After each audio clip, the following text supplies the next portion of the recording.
తమిళ్లో కరుపు అంటే నలుపు అని అర్థం.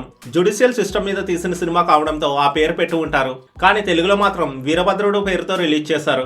21 ఏళ్ల తర్వాత మళ్ళీ సూర్య త్రిష కాంబినేషన్ రావడంతో సినిమాపై మొదటి నుంచి మంచి హైప్ ఏర్పడింది. మే 14th రావాల్సిన ఈ సినిమా ఫైనాన్షియల్ ఇష్యూస్ వల్ల ఒక రోజు ఆలస్యంగా మే 15th రిలీజ్ అయింది.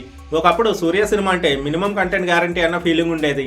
కానీ ఇప్పుడు మాత్రం వరుసగా సబ్జెక్ట్ సెలెక్షన్స్ లో మిస్టేక్ చేస్తున్నట్టు కనిపిస్తుంది. ప్రతిసారి కొత్త కథ అవసరం లేదు, పాత కథనే కొత్తగా ఎంగేజింగ్ గా చెప్పాలి. కానీ డైరెక్టర్ ఆర్జే బాలాజీ ఈ విషయంలో పూర్తిగా ఫెయిల్ అయ్యాడు. సినిమా కోర్ట్ రూమ్ డ్రామాగా స్టార్ట్ అయిన కొద్దిసేపటికే ఆసక్తి తగ్గిపోతుంది. కోర్ట్ రూమ్ సీన్స్ లో టెన్షన్ లేదు, ఆర్గ్యుమెంట్స్ లో పవర్ లేదు, లాయర్స్ ని పోలీసులను నెగిటివ్ గా చూపించిన దానికి సరిపడే స్ట్రాంగ్ రైటింగ్ మాత్రం లేదు. ఫస్ట్ హాఫ్ మొత్తం చాలా స్లోగా బోరింగ్ గా ఉంటుంది. సూర్య త్రిష కాంబినేషన్ కూడా సరిగా వాడుకోలేదు. 21 ఏళ్ల తర్వాత కలిసి నటించిన గుర్తుండిపోయే ఒక్క సీన్ కూడా లేదు. త్రిష క్యారెక్టర్ కూడా పెద్దగా ఇంపాక్ట్ ఇవ్వదు. పైగా కథకి మైథాలజికల్ టచ్ ఇవ్వడానికి చేసిన ప్రయత్నం కూడా కన్విన్స్ కాదు. సాయి అభ్యంకర్ నుంచి మ్యూజిక్ విషయంలో చాలా ఎక్స్పెక్ట్ చేశారు, కానీ ఈ మూవీతో మాత్రం నిరాశపరిచాడు. ఒక్క పాట మాత్రమే చాలా రిచ్ గా అనిపిస్తుంది.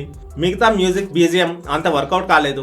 డైరెక్టర్ కమ్ విలన్ కూడా చాలా వీక్ గా కనిపిస్తాడు. హీరో సూర్య తన పర్ఫార్మెన్స్ తో సినిమాని నిలబెట్టడానికి ట్రై చేసిన వీక్ రైటింగ్ వల్ల అది కూడా సేవ్ చేయలేకపోయింది. పైగా ఫస్ట్ హాఫ్ లో ఎక్కువగా తమిళ డైలాగ్స్ ఉండడం వల్ల తెలుగు ఆడియన్స్ కి కనెక్ట్ కాదు. మొత్తానికి మంచి కోర్ట్ రూమ్ డ్రామా అవ్వాల్సిన Veerabhadrudu weak writing, boring screen ప్లేతో బిలో యావరేజ్ మూవీగా నిలిచిపోయింది. ఈ మూవీకి నా రేటింగ్ 2/5. Thanks for watching.